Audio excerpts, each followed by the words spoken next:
Ready when you are, Mayor Kranz. Good evening. I would like to call to order this regular City Council meeting of the Encinitas City Council for December 21st, 2022, and at 6 p.m. City Clerk, will you please call a roll? Yes, Mayor. Councilmember Ehlers. Here. Councilmember Hinsey is absent. Deputy Mayor Lyons. Here. And Mayor Kranz. Here. Record will show all members are present with the exception of Councilmember Hinsey. All right, great. And if you would now please rise and join me in the Pledge of Allegiance.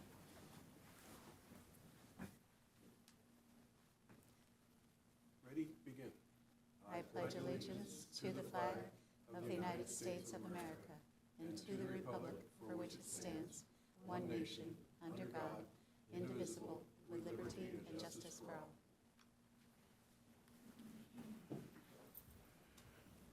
Okay, that takes us to special presentations and proclamations, and we do have a couple tonight.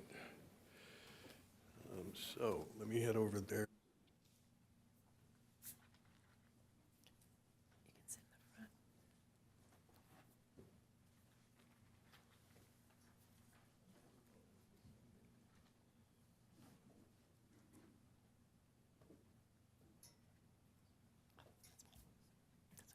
No, that's okay. They don't listen. Okay. Our first presentation tonight is to Angelina Russo. If you could join me up here, I would appreciate it. I'd like to introduce this a little bit by telling a story. I have this softball here. Many years ago, I don't know why, but I didn't mark the year. I was invited to throw out a first pitch up on Lake Drive with the softball league's opening day, and I was invited by Mr. Mike Russo to go up and throw out the first pitch, and he gave me the ball afterwards. And it was quite an honor because I had grown up on those fields as a kid, and softball was a big part of my life. So I very much appreciated the invitation. And it wasn't long after that I became a Facebook friend with Mike. So the good part of Facebook is when you get to see people's family pictures and watch their kids grow up through their photographs on Facebook. And with Mike and softball, it was watching Angelina grow. And so as I was watching some of the news of the family and Angelina's success with softball, I ran across a video that showed her as a pitcher for Ball State and a freshman pitching a perfect game. And there's the last out of the game. 7 innings of perfect ball and the joy of being congratulated by your teammates. And to me, this city, with its history of great athletes, in fact, okay, you can cut the audio there. We had some great athletes. In fact, we're standing on this in the area where the Dempsey's jewelry store was. Tom Dempsey, record kicker. Greg Minton was a pitcher for the San Francisco Giants. Mike Kozlowski played football for the Miami Dolphins. There have been a long string of great athletes, and obviously Angelina is one of those as well. And, you know, it really gives me a great deal of pride to know that she got her start here on our local fields. We've been hearing a lot from the softball league lately because we need to get some backstops in, but I do tell you that the program's produced some great athletes. So for that, I'm very much appreciative. I have a Mayor's Certificate of Recognition, and it's presented on behalf of the Encinitas Mayor and City Council in recognition of your 98 pitches in 7 innings in the game against Western Michigan, retiring all 21 players, and the first perfect game in Ball State softball history, where Ball State was victorious and won the game by a score of 5-0. The city of Encinitas is proud of you and commends you as we join Ball State fans in our community in saluting your accomplishment, the first perfect game in Ball State history. So congratulations.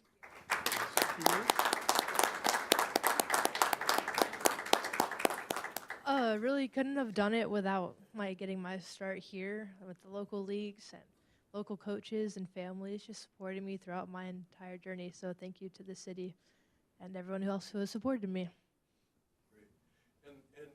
I would add there are a couple pictures here that I stole from your dad's Facebook page. One is the softball that was used for the perfect game, and the other one was an award that you won as a freshman pitcher of the year. Congratulations. Thanks for all your efforts.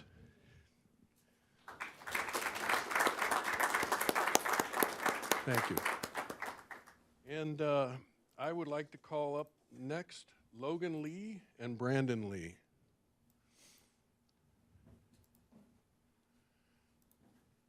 Welcome. Thanks for coming. These two fine young men are going to be recognized. We're recognizing them for their decisive actions in mobilizing an emergency response and providing first aid to a seriously injured patient until help arrived. The City of Encinitas is proud of you and commends you for striving to make the community safer for all. It takes special person to, when confronting a tragedy, to actually go to help as opposed to, going the other direction. So your willingness to dive in and help with this patient is very much appreciated, and we wanted to take this opportunity to recognize you. You want to talk at all? Nope. All right. And you're Brandon. And you're Logan, and I'm guessing you're twins? Yes. Ah, there we go. Astute observations here. Thank you very much.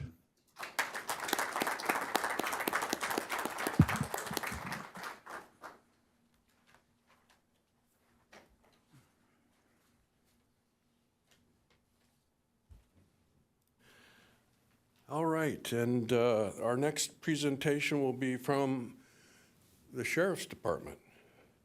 We're going to get a public safety update from Captain Lopez.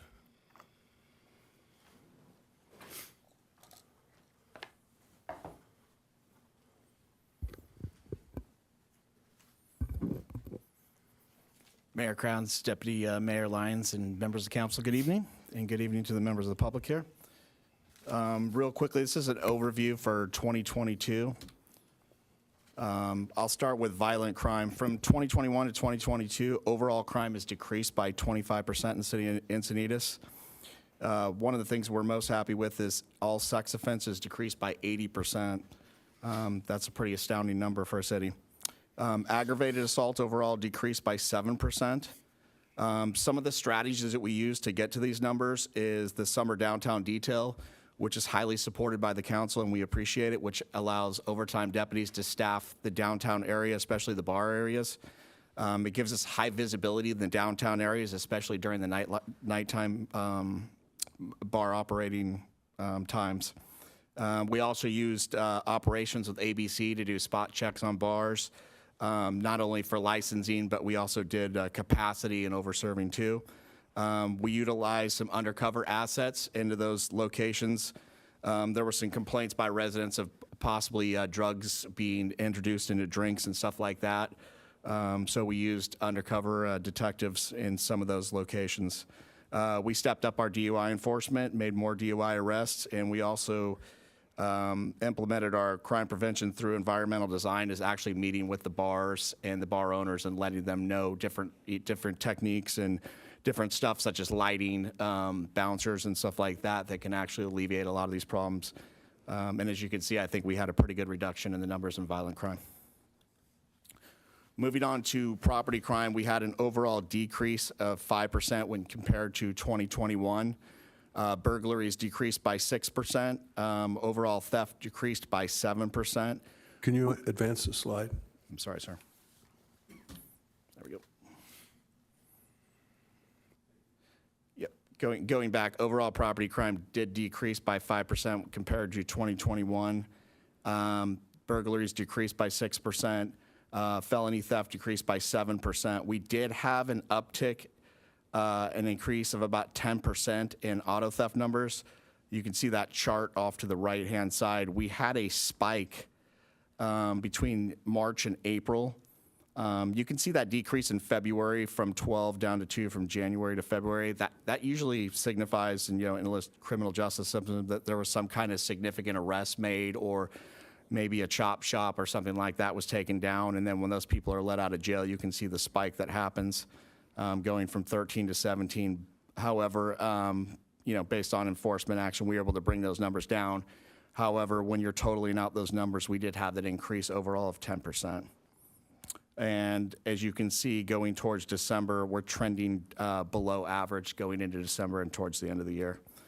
And some of the strategies that we used on the property crimes is obviously we were using mobile LPR technologies. On some of the green belts, we were actually putting up drones and actually using the footage from drones. Extra patrols in targeted areas where we saw an increase in residential burglaries. And we were obviously collaborating with other agencies, allied agencies such as Carlsbad and San Diego PD. We did a multitude of awareness as far as the Cadillac converters. We were using case tracking as far as other cities and their information, and there was a multitude of arrests made in those CAT converter thefts.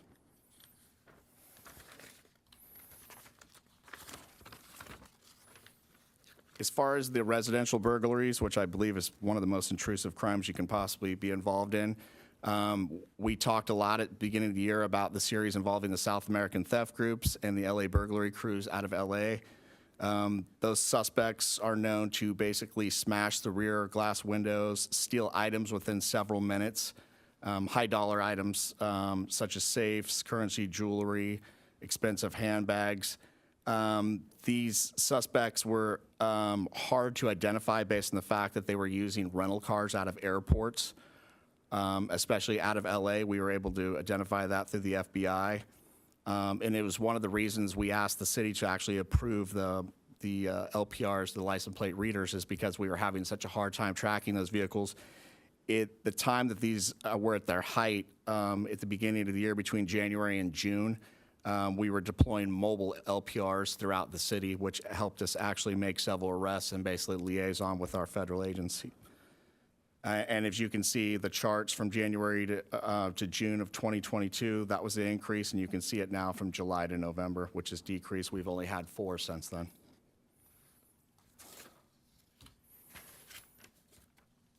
Overall, petty theft is decreased by 7%. Some of the strategies that we use to actually decrease those numbers is obviously our intelligent-led policing. Basically, we enter all the data into a computer. It's called intelligent-led policing. It basically gives us a model of where, when, the dates and times of where they think these crimes are occur, and we can actually put extra patrols in the area, which has been very successful. We actually used this technology last week. The deputy standing over there actually identified the vehicle that was used in a multitude throughout the county, actually, of CAT converter thefts. There was a pursuit all the way to Orange County, and there was an arrest made of 3 people. The individual that was arrested actually was nice enough to be on probation, had a GPS monitor on his ankle, and we were able to track back a multitude of crimes that he was involved in.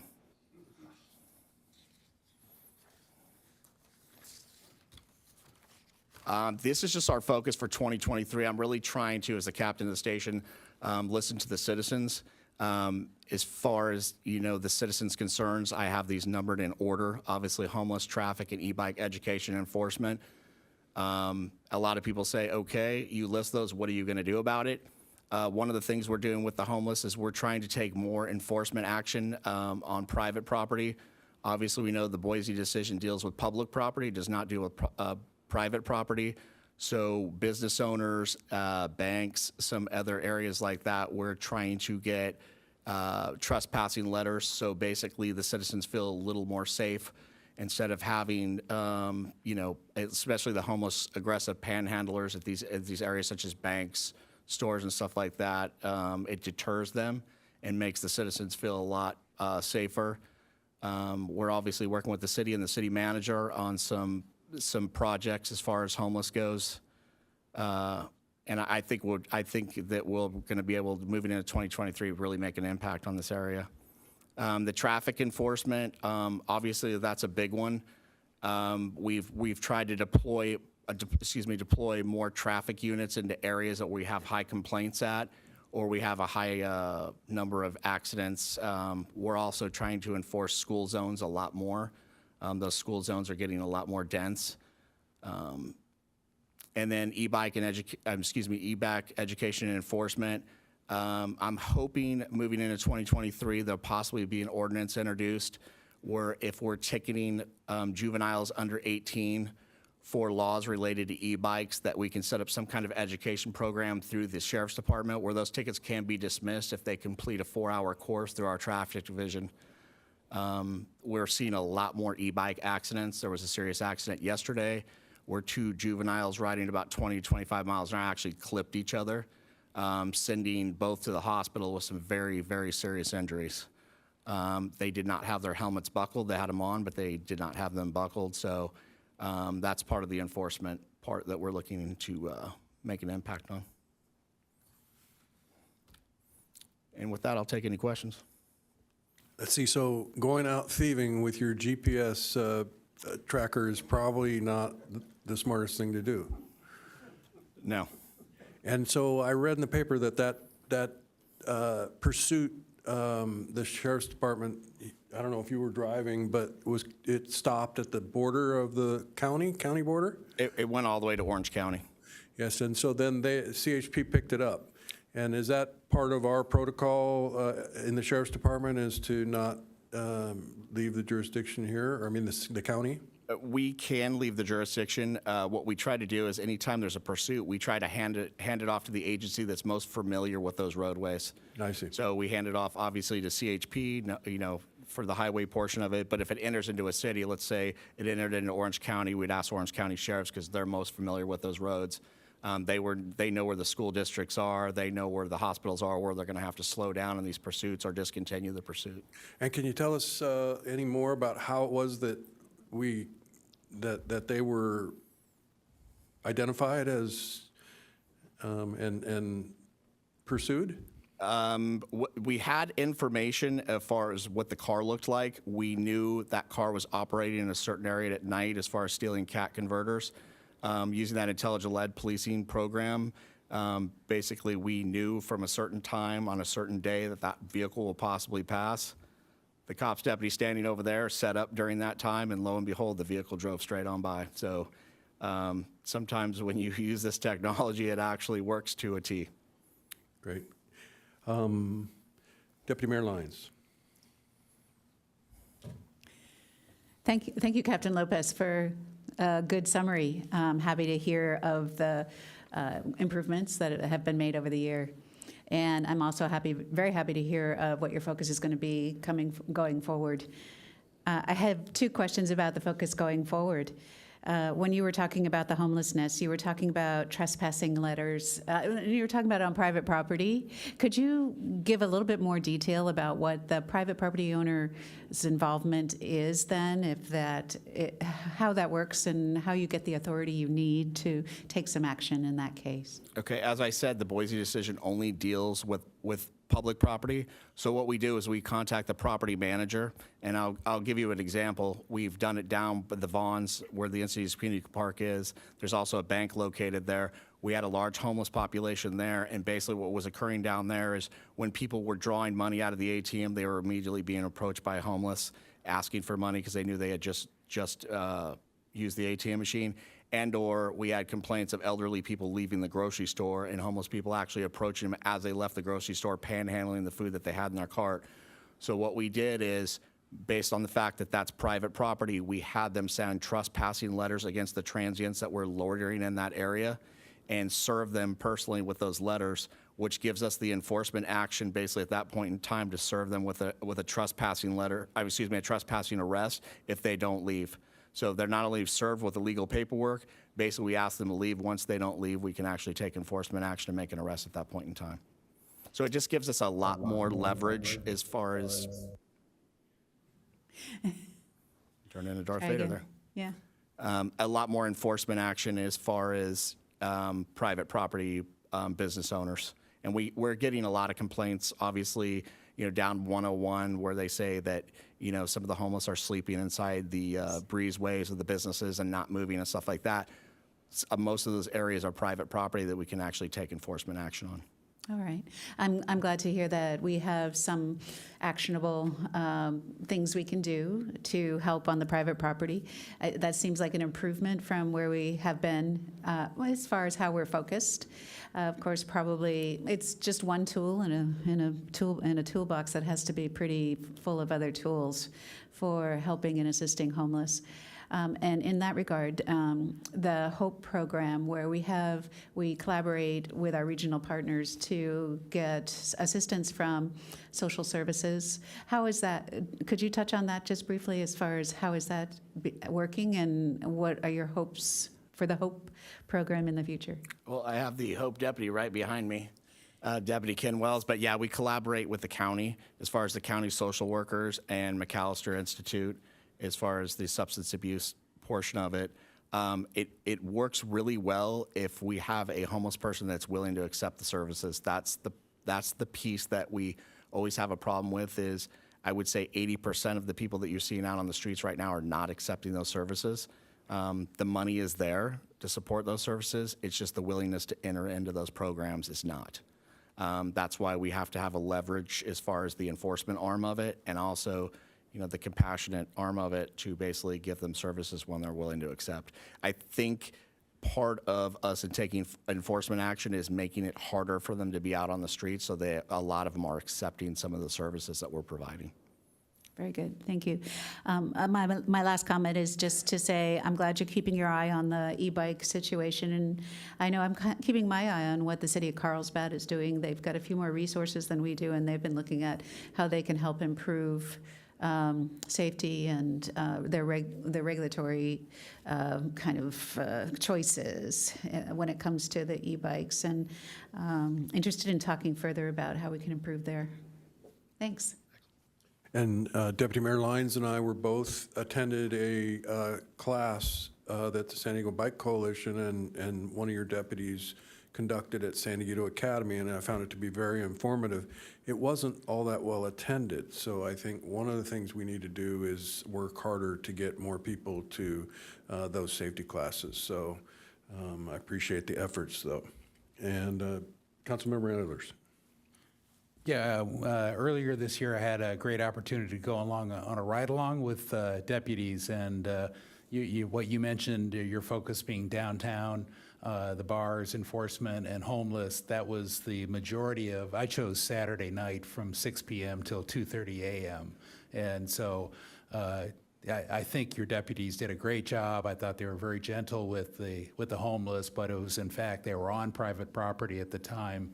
And they offered services, and just as you said, the several examples I saw did not take the deputies up on it. So I really appreciate that. I do have one question about focused enforcement, traffic enforcement in particular. How do you select which intersections or streets or locations? What's the mechanism? The two biggest reasons we select areas for enforcement is obviously collision factor, if we see a lot of collisions occurring in a particular area, and citizen complaints is the second reason. If we have citizens complaining in a certain area, especially when school starts after the summer, we get a lot of complaints, like SDA is a big one right there on Santa Fe with the traffic flow and the speed of traffic and stuff like that. But collision factor is the number one reason. Okay, great. We used to, so is there any involvement of the Mobility Traffic Commission in selecting focused enforcement? We used to do that years ago, and I always thought that was a good process, and I don't know if we still do it or not. But I don't believe that it's done the same way it was back then. okay. Because it provided a good way to assimilate a lot of these various neighborhoods and then come up with a standard rotation that would move it around the city properly.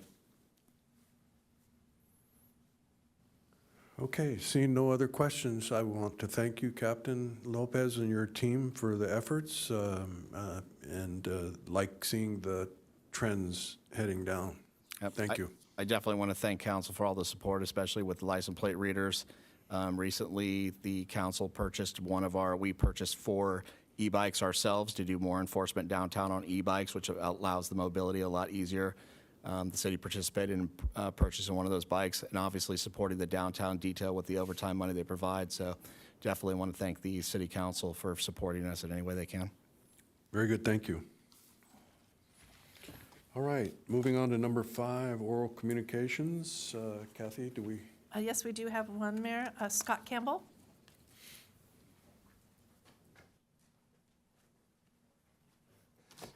It's a lot nicer with a friendly audience, isn't it? Let's see if I can get this right. What a year it's been. We had the elections, staffing issues, housing. Throughout the year, I've seen a lot of passion at this podium. I've had a lot of passion. I've been passionate. And I would like to apologize to the staff and the council for any aggravation that I may have caused intentionally or inadvertently, and hope we can do better going forward. At last week's council meeting, there was a decision to make appointment for the open council decision. And there was a lot of arguments on both sides of the equation. And Councilmember Hinsey pointed out that it's really, to her, it was about the barrier to entry. And it's much lower. I thought about this, and it's very true.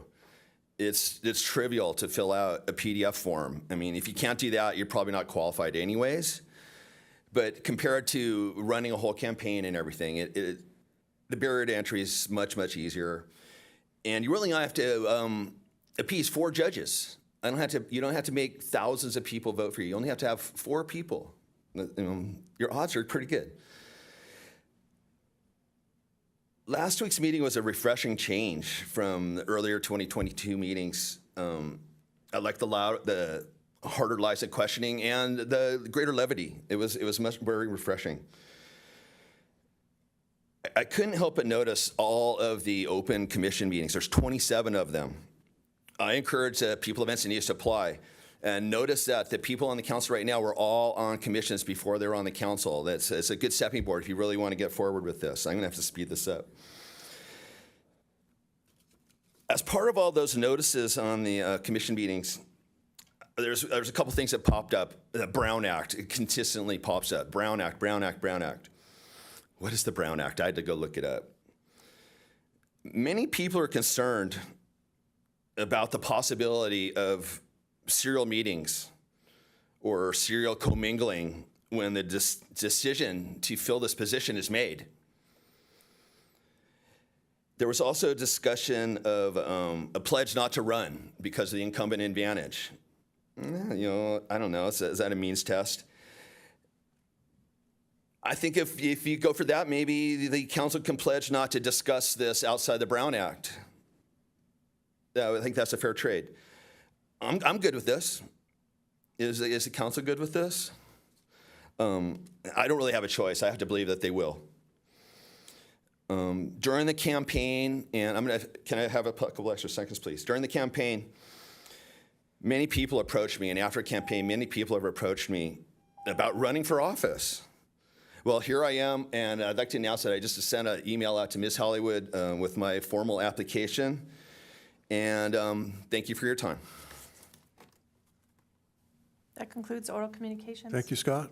Appreciate your participation and willingness to step forward. All right, item number 6 is a report from closed session, and I will turn to the city attorney for that. Thank you, Mr. Mayor. As indicated on the special council meeting agenda, the city council recessed in a closed session at approximately 4 p.m. this afternoon, recessed out of closed session at approximately 5 p.m. They met for existing litigation, one case, Government Code 54956.9, Worley et al. Versus City of Encinitas et al., and the city council took no reportable action in closed session. Okay, thank you. City Clerk, are there any changes to the agenda? Mayor, there are no changes to the posted agenda, and then moving to the consent calendar, no items have been removed by the public. Okay. I'll move to approve the consent items. I'll second.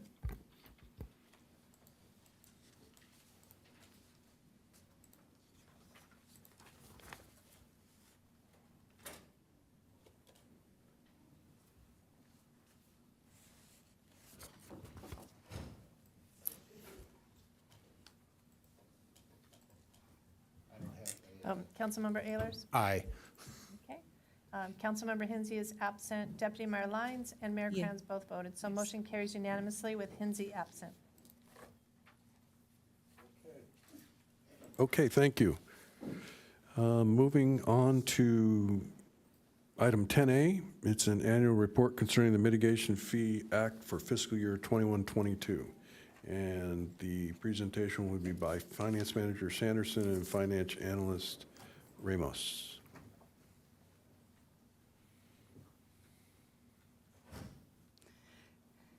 Good evening, Honorable Mayor and City Council. The item before you is the Mitigation Fee Act Annual Report for fiscal year 2021-22.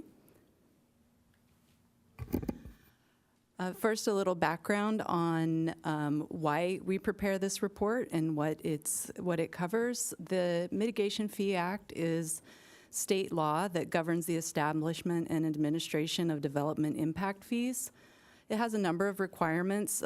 Some of them are that we separate funds to avoid commingling with other revenues. It requires annual and 5-year reports. This is the annual report. We have a 5-year one coming up next year. And they need to be publicly available within 180 days of the end of the fiscal year and brought to council in that time period. So that is why we're here tonight. Development impact fees are not required for cities to have, but if you have them, you have to follow these state guidelines.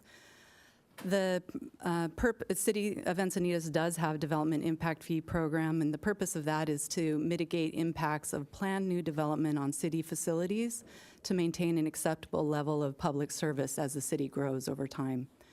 The fee amounts have to have a specific use and reasonable relationship to the development, and that use and relationship is defined with fee studies. The city has 9 different funds for development impact fees related to park improvements, land acquisition, traffic mitigation, open space and trails, community facilities. This is specifically the library behind us here, fire protection, and flood control. I won't read this whole slide to you. It's in the report as well. The annual reporting requirements are very specific of what we're required to provide to you and the public, ranging from, but the general idea is to check in once a year at least, once a year, look at how much we're bringing in fees, how we're spending them, and whether we're committing those fees to projects for the intended use. And with that, staff recommends that council review and file the report so we can meet the state mandated deadlines, and we're available if you have any questions about the specifics.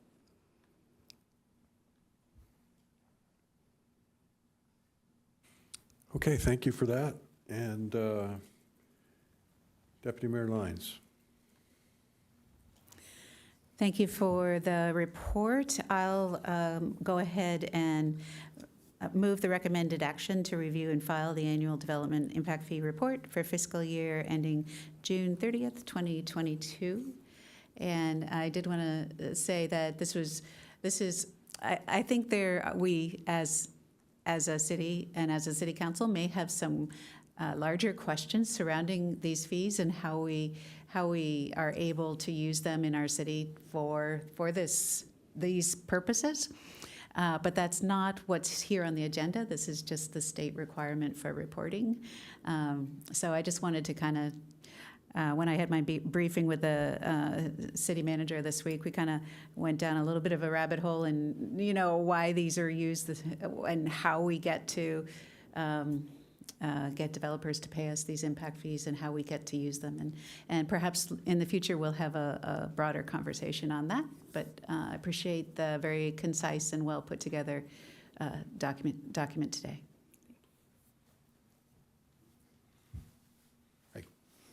Oh, Yeah, just a quick question. Any chance you can put up page 10? Because I thought that was a wonderful summary. I'm sure it's a required summary of the various funds and balances and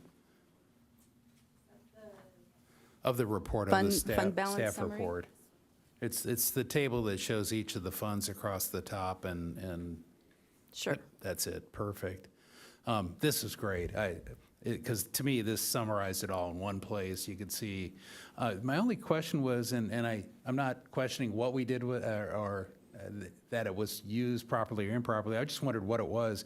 I noticed on the Traffic Mitigation Fund 233, the $4,099,000 or $4,020,000 is committed. Is there any indication of what that's committed to?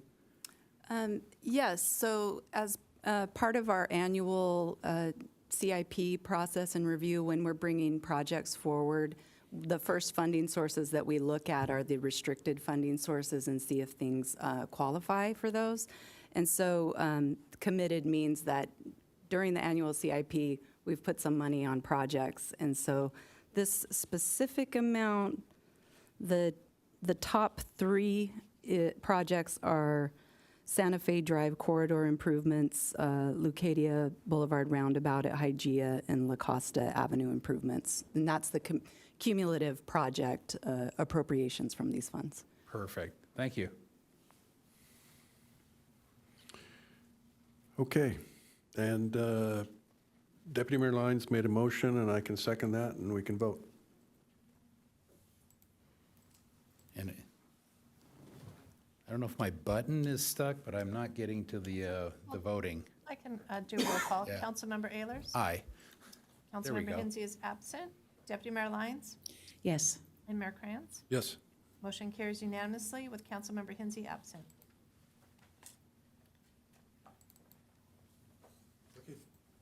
Thank you, staff. Appreciate the efforts and keeping us all legal. With that, we will move on to item 10B, which is an item to authorize a project partnership agreement and right of entry permit to allow construction of the San Diego County, California project, formerly known as the Coastal Storm Damage Reduction Project. And Mayor, we do have one speaker on this item. All right. Thanks for the heads up. We'll take a presentation first.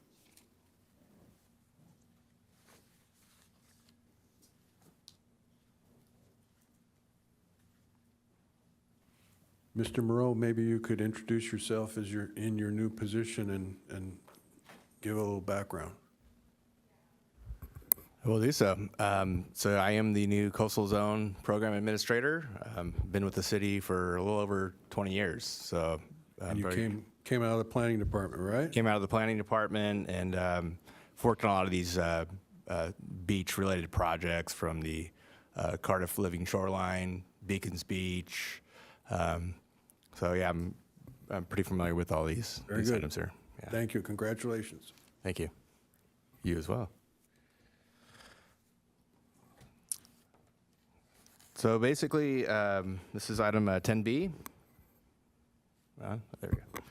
And what we're asking the council is to authorize a project partnership agreement, right of entry permit, to allow the construction of the San Diego County, California project, formerly known as the Coastal Storm Damage Reduction Project, authorize a noise exception for construction activities, and allocate funds for the initial nourishment phase of beach sand installation and monitoring for the project. And so this is the fill reach that we're talking about in segment 1. Essentially, it spans from Swami's in the south end all the way to the north end, just south of Beacons. And essentially going to be a 50-foot wide berm that extends 7,800 linear feet of shoreline, and approximately 340,000 cubic yards of compatible sediment will be placed in this area. The second part of the segment is actually in Solana Beach, which basically proposes to construct a 150-foot wide beach berm extending about 7,200 feet, which goes essentially from Fletcher Cove in the north down to more or less the border of the city of Del Mar limits. And so the recommended council action we're looking at is to basically execute the project partnership agreement to basically move the project forward. Basically, by authorizing the PPA contract, the city of Encinitas is agreeing to commit the funds necessary to complete the project. Also, as part of this action, we need to initiate a right of entry agreement at the South Cardiff State Beach area, the Seaside Reef parking lot, for Solana Beach to basically utilize as a staging area. Encinitas is party to this agreement as the property is within our city jurisdiction limits. There's no fees associated with rent for the parking lot for the duration of the construction. Also, there is a noise exception needed. The City Council, as the designated noise control officer of the city, has the authority to grant a noise exception per section 9.32.424 of the municipal code. This is necessary due to the 24/7 dredging schedule that was approved and the 4 Sunday dredge operations that are expected to be within the Encinitas construction segment. Additionally, Solana Beach will need access to the South Cardiff State Beach staging area 7 days a week for the construction of segment 2 over a 55-day operation using the noise exception. By allowing the noise exception, considerable cost savings are realized by the city for the dredge operation to continue at a 24-hour interval without any stoppages. And for safety, the dredge pipe outlet needs to be cleared so that there are no issues along the shoreline. Additionally, this will allow the construction to occur for the Encinitas segment within the 25-day allotted period. Per the PPA, the cost allocations for the initial nourishment are as follows. The total cost was $43,331,000 for fiscal year 2023-2024. The federal share is $28,165,000 or 65%. That's what they're picking up. And the non-federal local sponsor, which is Encinitas and Solana Beach's share, is the $15,166,000 or 35% of the cost. The cities of Encinitas and Solana Beach were awarded a state grant from the California State Parks Division of Boating and Waterways in the amount of $11.5 million to be applied to the non-federal sponsor share of the nourishment, which basically brings the cost down to $3,666,000. And Encinitas will be basically paying 33% or $1.209,780, and Solana Beach will be paying $2,456,220. Staff recommends that the portion of the initial nourishment costs allocated to Encinitas be paid by the city's Coastal Zone Management Fund, 212. This fund receives 20% of transient occupant tax revenue for sand replenishment related projects and has an adequate balance to pay for the initial nourishment costs. And the current action being considered by the City Council is exempt from CEQA per section 15378B5. Since the action involves just an organizational and administrative activity of government that will not result in a direct or indirect physical change in environment. And the project also is exempt as per section 15162A 1 through 3, since the previous environmental impact statement, environmental impact report was prepared, approved, and certified for the project. So those are the essential actions that we're looking to council to consider tonight. In doing that, we kind of wanted to go through some of the background of where we've been. So essentially, the project began back in the 1990s. And in early 2000s, a reconnaissance report was conducted, finding that there was federal interest in our area for coastal bluff erosion. In 2001, the cities of Encinitas and Solana Beach entered into a federal cost share agreement with the Army Corps. And then in 2005, we released the first draft EIR and EIS for the project that went out for public review. And in that process, the project was basically redesigned between 2005 and 2012. On December 26, 2012, the cities of Encinitas and Solana Beach, as joint lead agencies, released the revised integrated draft EIR and EIS based on the current design. And then in 2013, the California Coastal Commission basically approved the project. And then on October 14th, 2015, the Encinitas City Council basically approved the project and certified the EAR and EIS. So from now, basically 2015 to now, we've basically been in the pre-construction engineering development phase of the project. And so we're anticipating construction to be in the fall of 2023 of this next year. And so with that, do we know if Army Corps is on the line? Do you know? Can you check with maybe Karen? Okay. Okay. And so with that, this is the project team essentially involved in it with the Army Corps engineers, the city of Encinitas, and the city of Solana Beach. And so at this point, this time, I'd like to turn it over to Susie Ming, if she's on, and I can pan through her slides for her. She's with the she's the project manager of from Army Corps. Great. Good evening. Todd, can you hear me? Can you just give me a sound check? We can hear you, yeah, if we maybe can turn it up a little bit. Okay, let me try. Does that help? Can you hear me okay?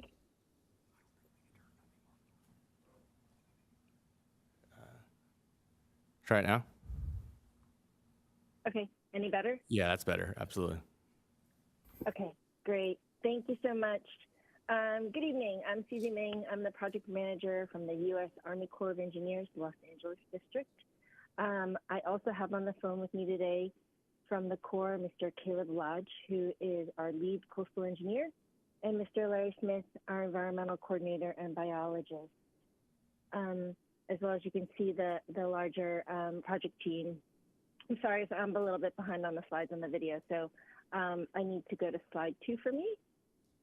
The authorized project purpose is to reduce coastal storm damages to property and infrastructure along the project area shoreline and the bluff top prior to the need for emergency.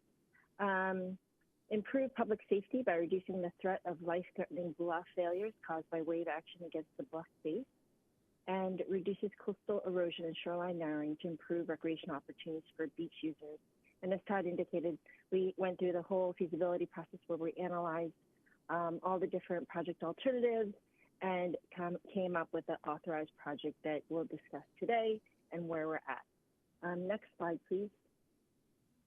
The next slide shows the authorized project for the city of Encinitas, which includes, as Todd indicated, constructing a 50-foot wide protective berm with the initial placement of 340,000 cubic yards of sand with renourishment volumes of 220,000 cubic yards every 5 years. As you can see, the project footprint, these are our design drawings, so you can see kind of where the project footprint is, where the beach is, and where the beach toe would be. So this is in scale.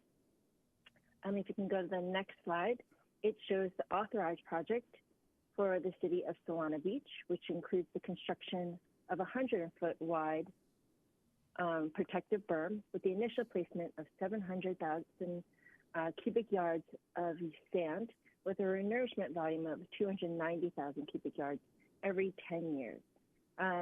Ideally, the projects would sink every other renourishment. You can see a little bit from the footprint for Solana Beach. We don't have the same tapers that we show in Encinitas. We wanted to avoid the tabletops reef, which is to the north there. And so we truncated that a little bit there. And then to stay within the city of Solana Beach, we don't really have a taper towards the area of Del Mar. But we still have the full volume within the project footprint. Next slide, please, Todd.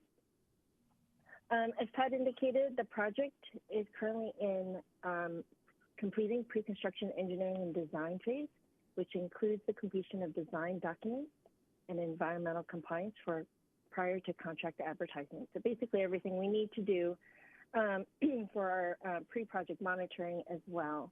So it includes a 1-year required pre-construction monitoring. We initiated that in the fall of 2022. We have a contractor, Coastal Frontiers, with support from some of their subcontractors that are doing the work for us. It includes shoreline monitoring, biological monitoring, which includes rocky reef monitoring, rocky intertidal reef, subtidal rocky reef habitat, and surf grass monitoring. In addition, our surf site, our surfing monitoring. And I'll go into a little bit more in depth in the slides, but I will keep it brief. We have a lot more information that we will provide the cities as we move along within the pre-project monitoring phase. The next slide, please, shows the bar sites that we looked at. The total authorized project volume needed for the Encinitas segment for the 50-year project is 3 to 4 million cubic yards, and Solana Beach has a need of 2 to 3 million cubic yards, and that's for the entire 50-year project authorization. Sand would be dredged from offshore beyond the depth of closure using borrower sites previously designated as part of the San Diego Regional Beach Sand Project, which are designated as SO6, SO5, and NB1, which is Mission Beach 1. I'm not showing that on the drawing because we did not look at that for the initial construction. That material will be pumped ashore and placed directly onto the 2 receiver sites. For the initial construction, we did consider SO6 and SO5. Bar site SO6 is located approximately 4,500 feet offshore from the San Elijo Lagoon at the southern end of Encinitas, and SO5 is located approximately 4,500 feet offshore of the San Diego River, south of Solana Beach. As part of our sampling and analysis plan, relevant information was obtained from SANDAG's 2012 Regional Beach Sand Project that indicated that the SO6 did not currently have available dredge quantities due to irregular site plan form and limited area.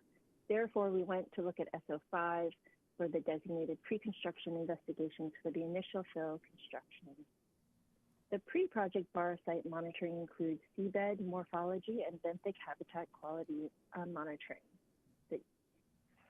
Benthic survey were performed in the fall of 2022. All of our pre-project construction monitoring was started in the fall of 2022.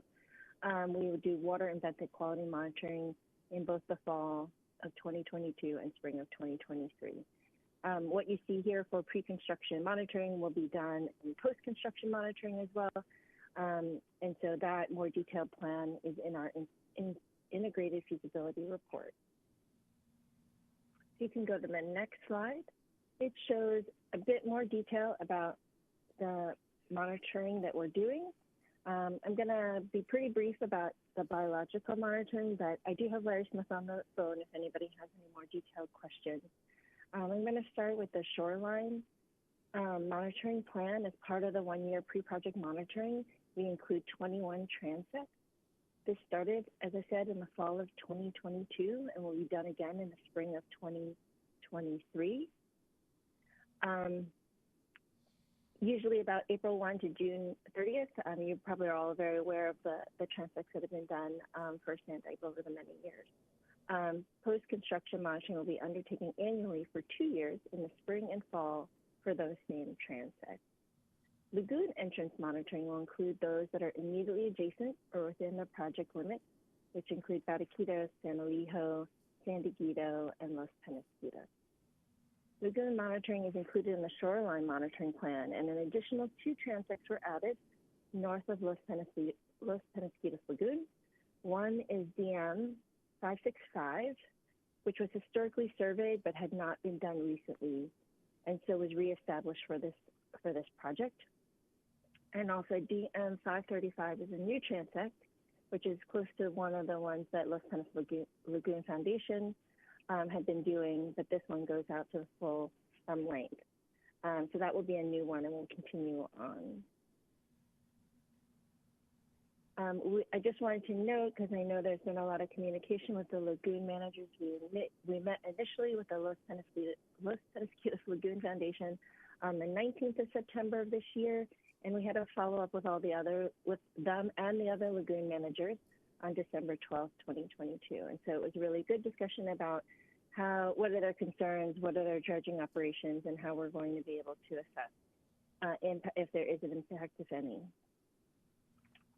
If you can go to the next slide, I'm going to really briefly just show a little bit of the what you'll see for the biological monitoring. The first is the rocky reef monitoring.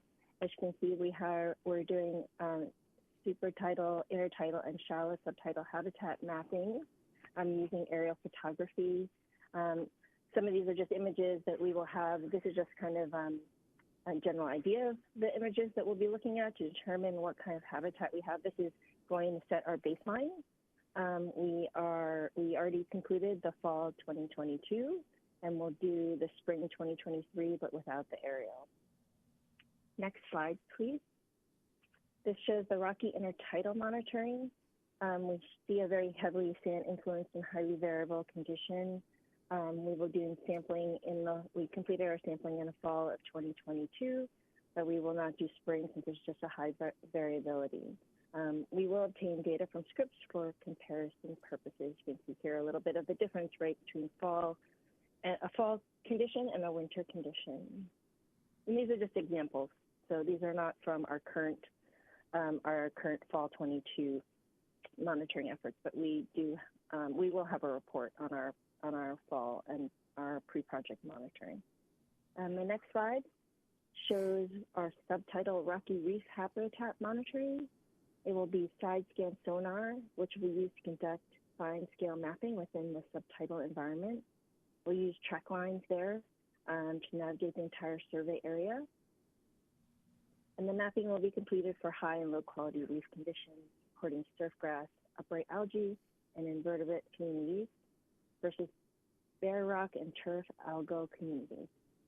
I'm going to leave my biologist, Larry, to kind of jump in there if he has anything he wants to add at the end of this presentation. And then the next slide shows surf grass monitoring. So our last piece of biological monitoring, it is based on the surf grass monitoring program that San Elijo Lagoon Restoration Project developed and implemented. And it includes 10-meter long transects at each location that you see there. It's probably very hard to see. Sampling will only be was done in the fall of 2022, no spring due to the high variability. As you can see down there in the box, it shows the differing monitoring areas, whether we're using them as reference or for potential impact. And the last two slides I have, one is for I'm sorry, next slide, Todd, sorry, shows the surf site monitoring. Just want to make sure you're up in.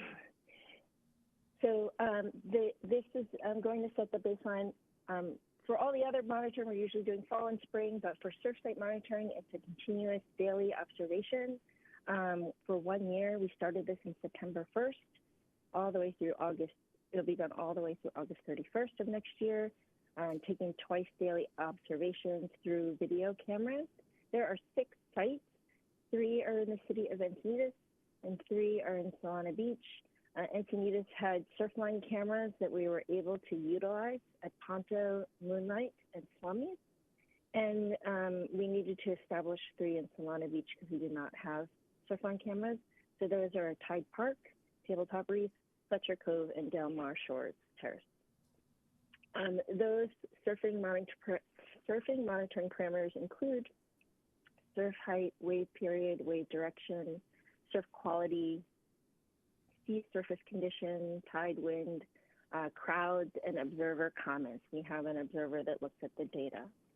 And then my final slide just talks about estimated construction. I know Todd alluded to the information, that this is my last slide. The initial construction beach placement was federally funded in the FY22 bipartisan infrastructure law for $30.5 million. We hope to have some cost savings. That's why our initial cost is less than that. The project is currently estimated to be advertised as part of the U.S. Army Corps Portland District's annual West Coast Hopper Dredge contract.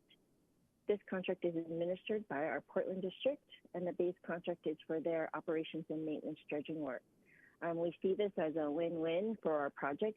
It is very difficult to move and demove a hopper dredge to the west coast, and so there's very high cost for those. So we're hoping to be able to have some potential cost savings for the MOB and DMOB using this hopper dredge contract. This project will be an option to that base contract, which includes the operations and maintenance dredging work, along with the San Clemente Shoreline project that was also funded in FY22 for initial construction. We estimate the construction duration to be 4 to 6 months within the construction window of September through March. The project won't take 4 to 6 months, but that is kind of our window. We have to have a window for our dredging project contract. It will depend on when the West Coast Hopper Dredge contract is completed with its operation and maintenance dredging work and when it comes south to us. I want to thank you for giving me an opportunity to present today, and I can hand it back over to Todd, and my team is available if you have any questions. Thank you. Thank you, Susie. And I think with that, basically staff is recommending that the City Council adopt Resolution 2022-121, basically authorizing the PPA, the right of entry, the noise exception, and also the Resolution 2022-123 to allocate the funds, and that the current scope is found exempt under CEQA. And staff's available for questions, as well as Army Corps and our teams here.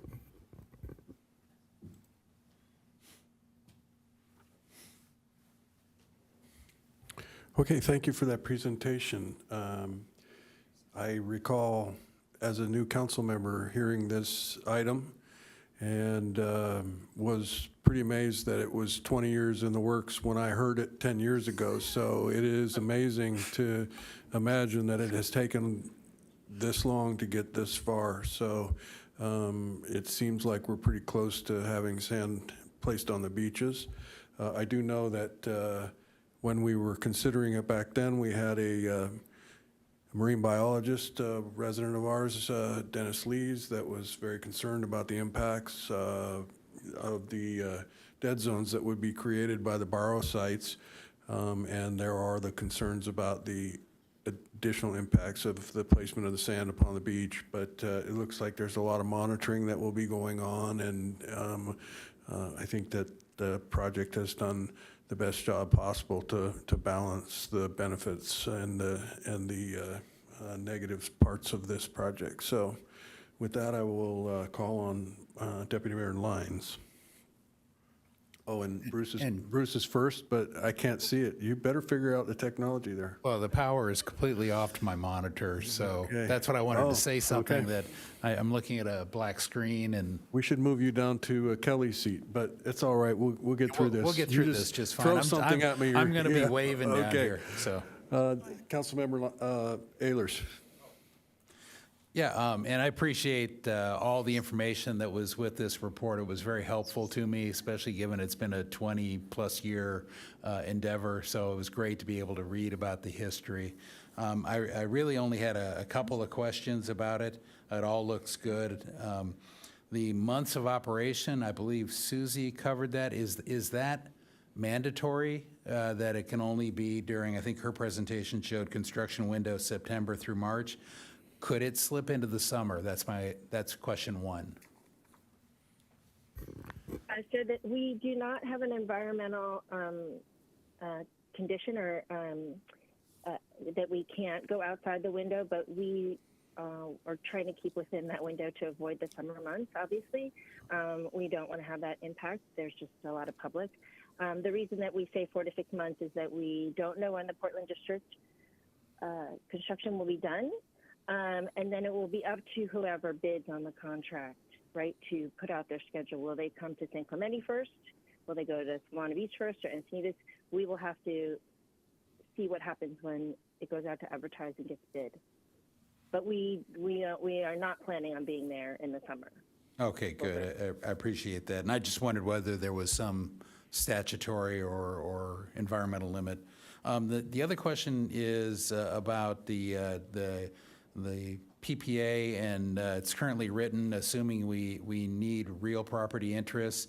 And there was a mention on page, I think, 6 of the report about either through a negotiated purchase or exercise of eminent domain. But later in the report, like much later in the report, it basically, I believe the only real property interests are in state-owned land, potentially. And that later in the report, it said something about that the city, of course, does not have eminent domain over state land. And I was wondering, what are the scenarios whereby we are committing to something here where we might have to exercise eminent domain? To me, it looks like there is none.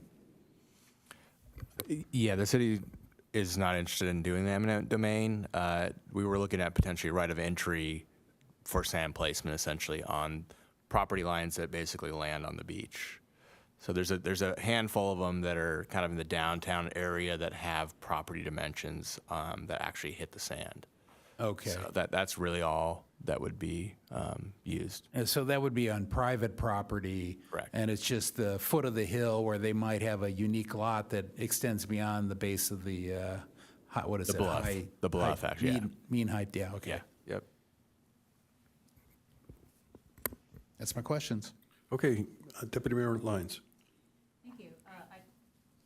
Thank you. I just have a couple clarifying questions before it goes to public comment. It could be that you've defined this more specifically in the document, Todd, but I see that we're getting a noise exemption, and I understand that's primarily due to the dredging activity. The dredging activity will occur nearly almost 3/4 of a mile off the coast. Can you characterize what that noise would? I'm just trying to think about the sensitivity to. Obviously, the noise is high enough to ask for an exemption. Where are the sensitive receptors for that noise? Who's going to be impacted by that noise?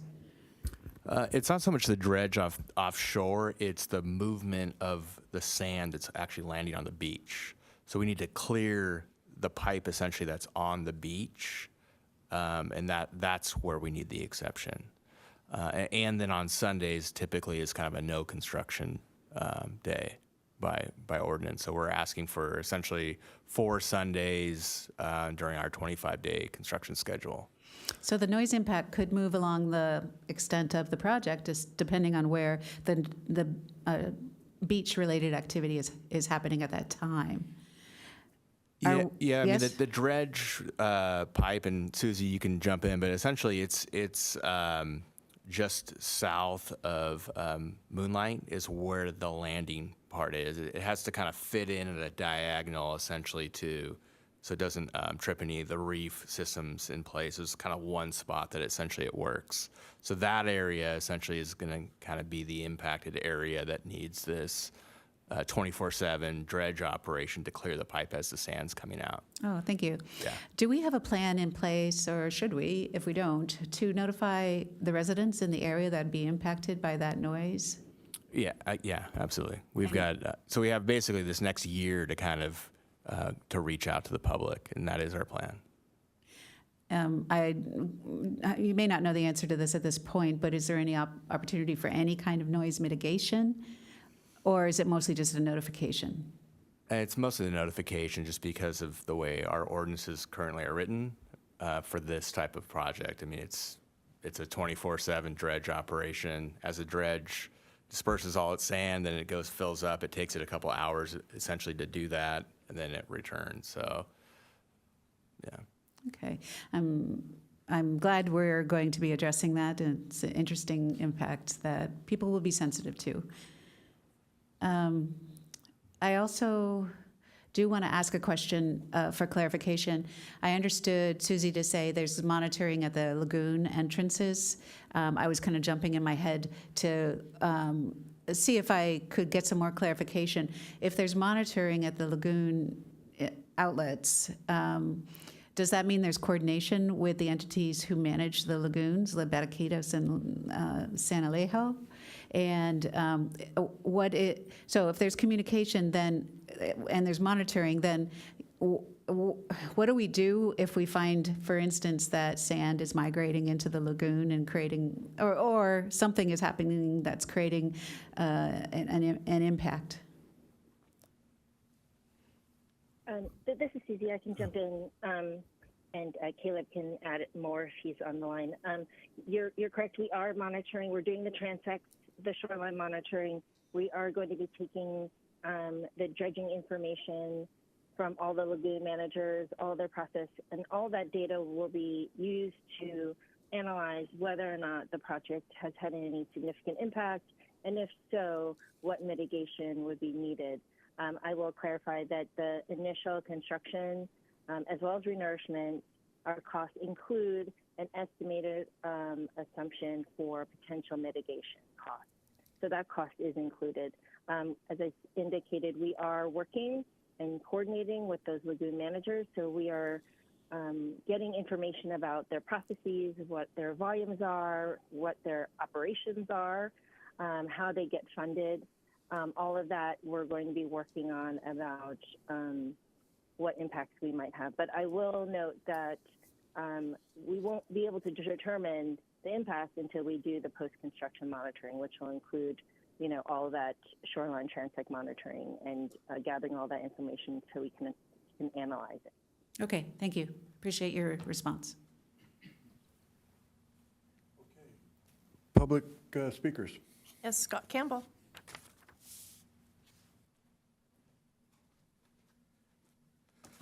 Last one of the year. This is informative and entertaining, and I asked for indulgence and some time. I do have a few comments on this, though. There's staging area at Seaside Reef, and that's in that time schedule. There's major surf contests, and there could be a conflict of access. And in that 3,000-page document, there's some nice information on 2010, January 2010, of cobblestones covering the highway. And if we have another high surf event like that, when you never know, access around Seaside Reef could become impossible, and it would severely impact the dredging operations out to sea also. But with that, I do have a presentation that I'd like to show.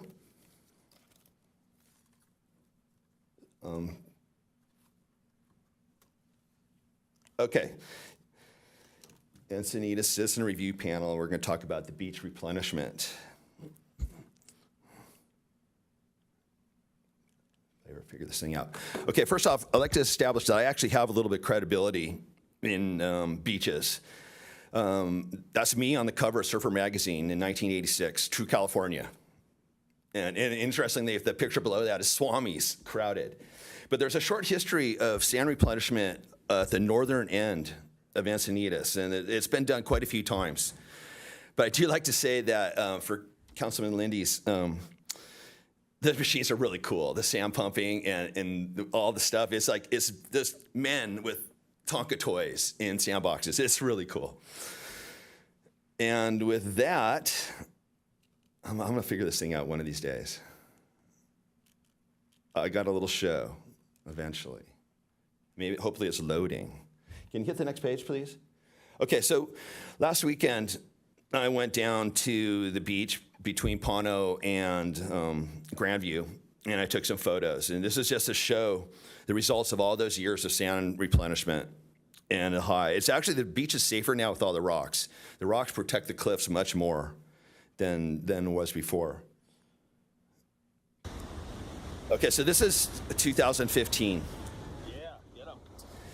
And please don't be horrified. This is nobody was hurt in this, and I'll try to provide some live commentary here. So these two guys, I don't know why they were going out. They shouldn't have been there. They decided to go surfing, and this little kid's coming in. The kid's got it pretty under control. He's waiting. He's waiting for these men. The old guy jumps out. Kid's got it under control. He's ready. Okay, go, guy, go. Uh-oh, and it gets bad from here. Carnage. The guy blocked the kid. The first guy, he's decided, this isn't safe. I got to get out of here. Kid's still blocked. Boards are flying. If you listen close, you can hear boards hitting. Crunch. This is after sand replenishments. Yeah, this is at the Grandview Stairs. I'm sorry, that's me. It was pretty exciting. If I'd felt that people were in danger, I would have saved them. But they had it under control.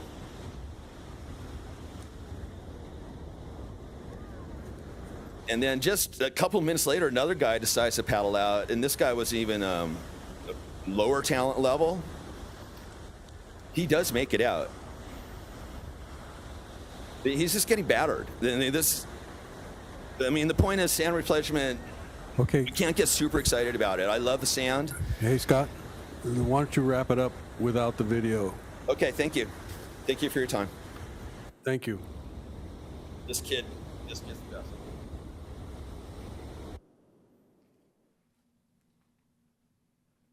That concludes public speakers on this item. Okay. And let's see. I see no other request. There's the finger. The manual way, yeah. Councilmember Ehlers. I refrained from throwing anything. At this point, yes. I wanted to go back to the notification and wonder if a CPP, which is non-binding and is a great mechanism we already have in the city for the zone, would be a good way to get the word out and then have a session here at City Hall. Because I agree with notification. It's probably not mandatory, but it's a good informational thing. And so whatever mechanism we choose, I would highly support it. Maybe adding something to the motion tonight of increasing the notification, because it's such a long-term project. There are people that are new to the area that don't know about it. Well, I It's think a great project. what I heard in Todd's response was that there is an intention of having a robust notification process.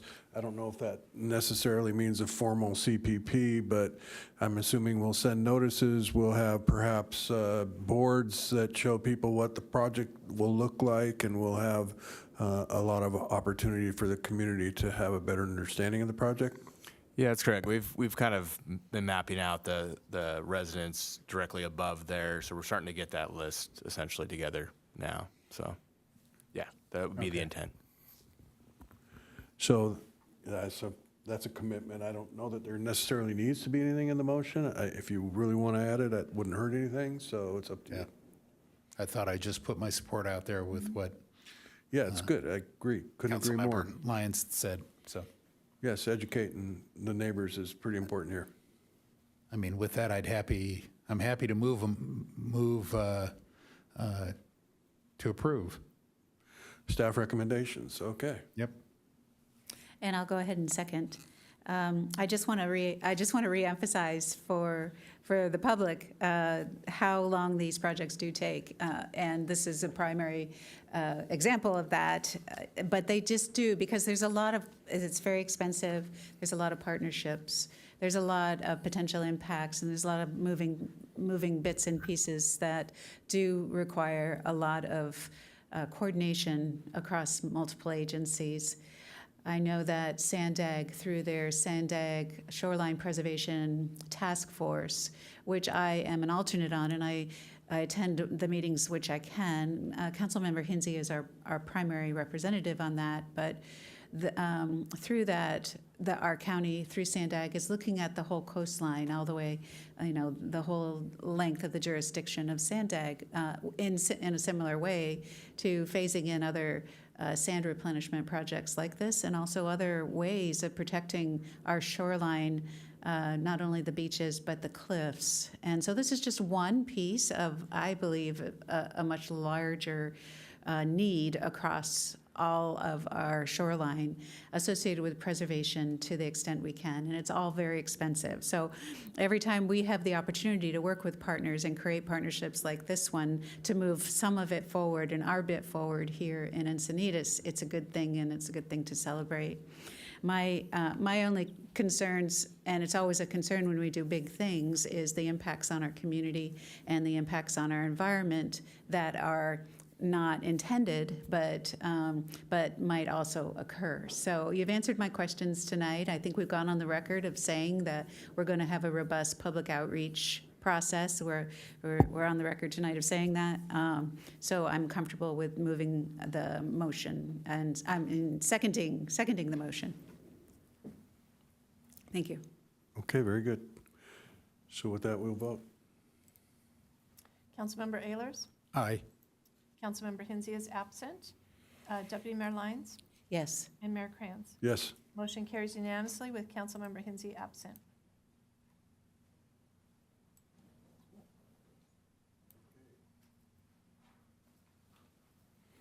Very good. Thank you. Appreciate staff work. Don't forget that robust public outreach here in the next year. And hopefully the project will go smoothly and we won't see any of this heavy surf that Scott is trying to jinx us with here. Yes. Okay, very good. All right, moving on. Item number 11, council member initiated item. I did bring a council member initiated item, one that is not a laughing matter. I am asking for the council to consider adopting a resolution regarding anti-Semitism, and we would be adopting the International Holocaust Remembrance Alliance definition of anti-Semitism. And I was thinking a lot about this, especially after our former president had a couple of white supremacists and avowed anti-Semites for dinner at his place in Florida, and realized that it's pretty important that good people speak up and do more to fight anti-Semitism. I signed up for a fun event at Coastal Roots Farm that was Sunday night. It was a sing-along, Fiddler on the Roof sing-along. So we watched the movie, Fiddler on the Roof, and busted out some songs with the whole crowd singing along the movie. And for me, it was pretty special because I have very fond memories as a kid growing up, my parents had a reel-to-reel tape player, and we had the soundtrack to Fiddler on the Roof, and my four sisters and my brothers and I would perform the play and sing the songs, and my mother was the audience of one, and she couldn't have been happier. And we would do that for hours on end. And so to have the opportunity to sing along again at the Coastal Roots Farm, which is on the former Ecke Ranch, was pretty special. It reminded me that we have a very robust Jewish community that is, living their faith to the fullest.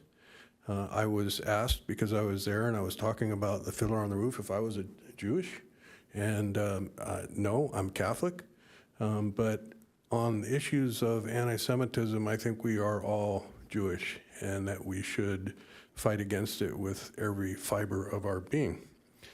And in fact, on this particular issue, I'm reminded of Nobel laureate Elie Wiesel, and in his 1986 Peace Prize acceptance speech, he said, quote, "And that is why I swore never to be silent whenever and wherever human beings endure suffering and humiliation.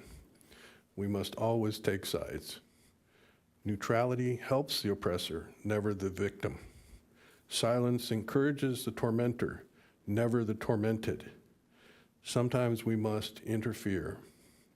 When human lives are endangered, when human dignity is in jeopardy, national borders and sensitivities become irrelevant. Wherever men or women are persecuted because of their race, religion, or political views, that place must, at that moment, become the center of the universe." And so it's a small step, but I think that this city council and adopting this resolution is important, and I would hope that we could all unanimously do that. Public speakers? Yes, we do have one. Rick Barton? All right. And then Carol Yellen has registered support for the recommended action but does not wish to speak. Good evening.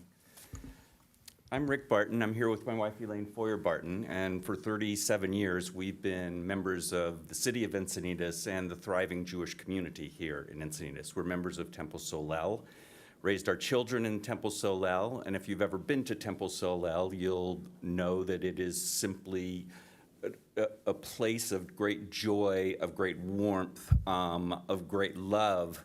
You can hear children going through the hallways into classes and families participating in all the services that Solel renders.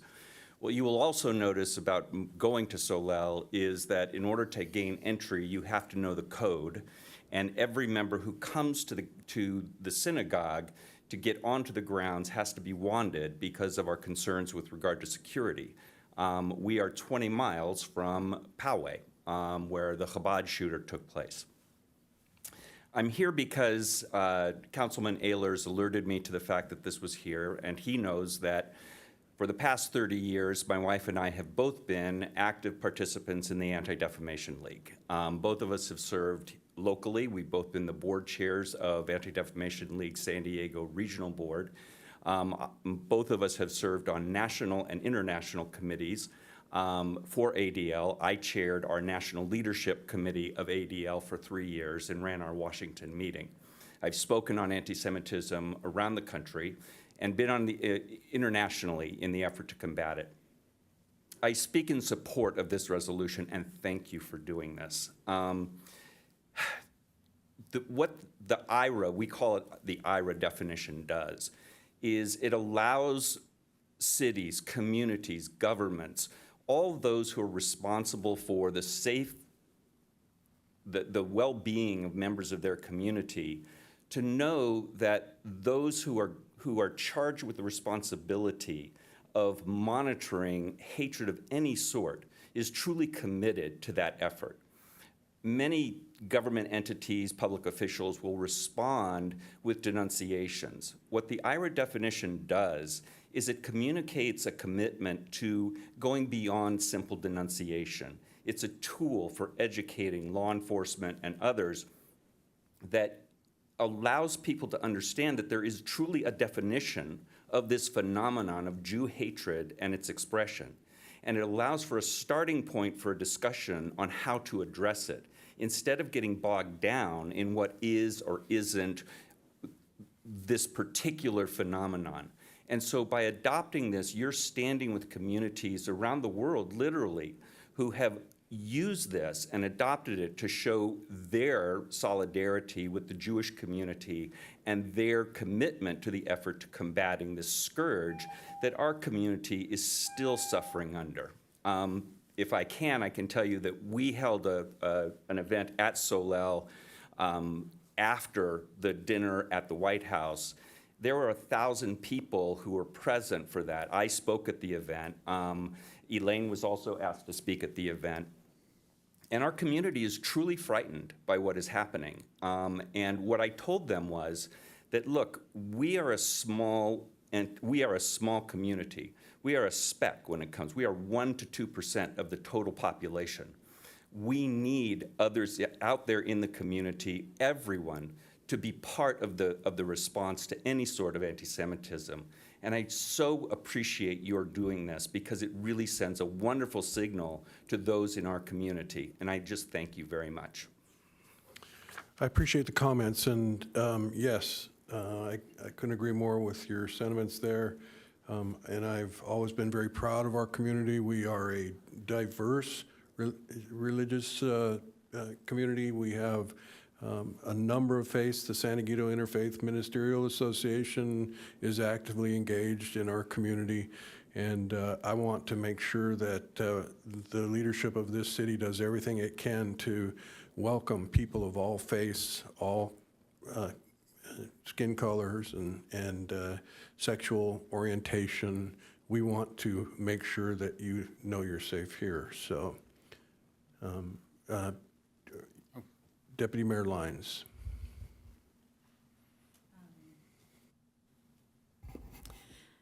Yes, thank you. That was very eloquent, and I wanted to thank my my colleague, Councilmember Ehlers, for alerting you to this coming up on our agenda. So I appreciated your eloquent summary of the importance of this item. And yeah, I'd like to move to approve it. And I don't know if it's a coincidence, but I was contacted by representatives of your temple today to outreach and engage on some things. So we'll be doing that with them. And I'll second. Okay, great. And I would comment, but I think Rick Oh, okay. said it all. All right. Much more eloquently than I could. You ready to start voting? Ready to vote, yes. Councilmember Ehlers? Aye. And Councilmember Hensy is absent. Deputy Mayor Lyons? Yes. Mayor Kranz? Yes. Motion carries unanimously with Councilmember Hensy absent. Okay, great. Thank you for being here tonight.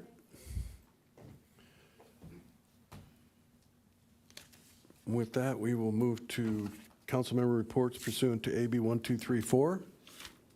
There are none. I will. Oh, you do? Sorry. Okay. It wasn't quick enough there. Just briefly, I was appointed to the San Diego County Water Authority Board last week, and on the very next day, I took the oath of office and attended the first meeting. So jumped right in. I just wanted to say that at our December 15th meeting of the San Diego County Water Authority Board of Directors, we unanimously authorized an agreement with Poseidon Resources, Channelside, who's the owner of the Carlsbad desalination plant, to make major upgrades to the plant as required by state's ocean plan amendment. The new facilities ensure the plant will continue to meet California's evolving standards for protection of marine life. And also, I will report that with the Encinitas Wastewater Authority, I am the incoming chair, and one of the strategic plan elements we will continue to be considering is the reuse of water. That completes my report. Great, thank you. City manager report? I have some exciting things for you tonight, so a few updates. As you know, we are doing a restoration planting at Beacons Beach. The restoration project is now entering the second of 5 years required for plant establishment and monitoring under the terms of our grant with the U.S. Fish and Wildlife. And just letting you know that that restoration contractor is scheduled to complete a second round of planting during this week. And will be installing approximately 200 native plants in 1-gallon containers, hydroseed with native seed, and installing stormwater BMPs for erosion control. As a result, the contractor will temporarily fence off 3 to 4 parking spaces. So you might notice that if you're over there at Beacons Beach. Also wanted to let you know, because I know a lot of people get confused, I actually thought our Water District General Manager was going to talk about this. During the holiday week, the Water District will do what they call a water operation flushing of the water mains. So they are mainly on the dead end mains of streets, but occasionally we'll get people calling and asking why we're flushing out so much water, and we do that for your health and safety. So there's that. Also, wanted to let you know on our website, we are taking public comments through January 9th on our proposed no smoking ordinance. That information can be found on the website if you feel so inclined to participate in that. And I have a little quiz for you. As you know, we've been doing a great job with our organics recycling. And so I just want to ask the council tonight, at the end of the holiday season, where might you put your poinsettia plants if they don't survive a replanting? Which I'm assuming the only person who will have a survivable poinsettia plant is Deputy Mayor Lyons. So where would you put your poinsettia plant at the end? First, I resent the implication that I can't keep a plant alive, Just saying. but I'm going to put it in my green waste container. Absolutely. Ding, Yes. ding, ding, ding, ding. So you Yes. get the first one. All right, what about your turkey bones? Yes, ma'am. waste. Green. Yes, ding, ding, ding, another one, soiled paper products. Put it in the recycling, Right. the green recycling. Right? Yep. It's a softball night Do it tonight. today. You see what I did Yep. there? Softball night? All right. Okay, and last one, for those of you who don't know, City Hall does close for the holidays between December 23rd through January 2nd, reopening on January 3rd. So just, we have lots of signage and information on the websites. There are emergency services obviously available, but for those who don't know that we close during the holiday, we will be closed on those dates. And that concludes my report. City Attorney report. No report tonight, Mr. Mayor. No report. City Clerk report. Yes, just a few. Just a reminder to the public and to the council that we are accepting applications for a variety of commissions, task force. So we have the infrastructure task force. Those applications are due January 5th. Those applications are available online. We're accepting applications for the District 1 City Council vacancy. Those are due on January 10th, and those are available online as well. And then we have the annual recruitment for our city commissions. The deadline for incumbents is January 19th, and for all non-incumbents, the application deadline is January 26th, and all those applications are available online. Okay, thank you. And tonight I'm going to adjourn the meeting in honor of a couple of people, and I wanted to let my council colleagues know that if you should desire to adjourn a meeting in honor of someone, you're more than welcome, and just let me know. We can do that.